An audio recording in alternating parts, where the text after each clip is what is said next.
ఈ తప్పులు అలనాడు దుర్యోధనుడు చేశాడు. ఎందువల్ల చేశాడు? నన్ను ఎవడు ఏం చేయగలుగుతాడు? అలనాడు మహాపతివ్రత అయినటువంటి ద్రౌపదిని అవమానపరిచిన సమయంలో వాడి మనస్సులో ఏమిటి? నన్ను ఎవడేం అనగలుగుతాడు?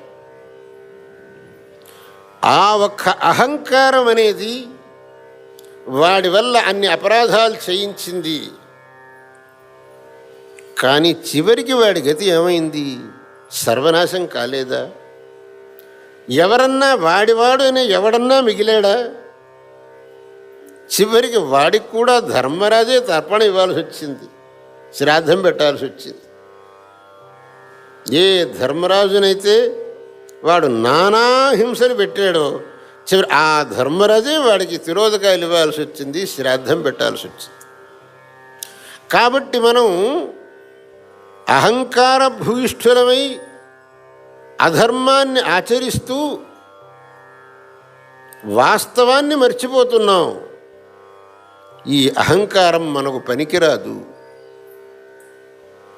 ఈ అహంకారమే మనకు బంధానికి కారణమవుతుంది. బంధం అంటే ఏమిటి? మళ్ళీ పుట్టడం. ఈ సంసార బంధం అని అంటారు. అంటే ఏమిటి?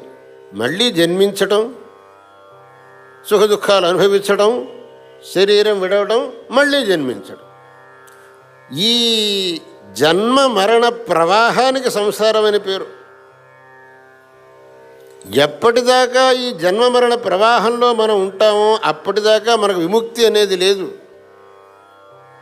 శంకరులు అన్నారు కదా, పునరపి జననం పునరపి మరణం పునరపి జననీ జఠరే శయనం ఇహ సంసారే బహుదుస్తారే కృపయా పారే పాహి మురారే. ఈ జనన మరణ ప్రవాహం అనేటటువంటి దాంట్లో మనం ఈ మునగానాం తేలానాం అనేదే జరుగుతున్నది. దీని నుంచి బయటపడాలి అని అంటే ముందర అహంకారాన్ని వదిలిపెట్టు.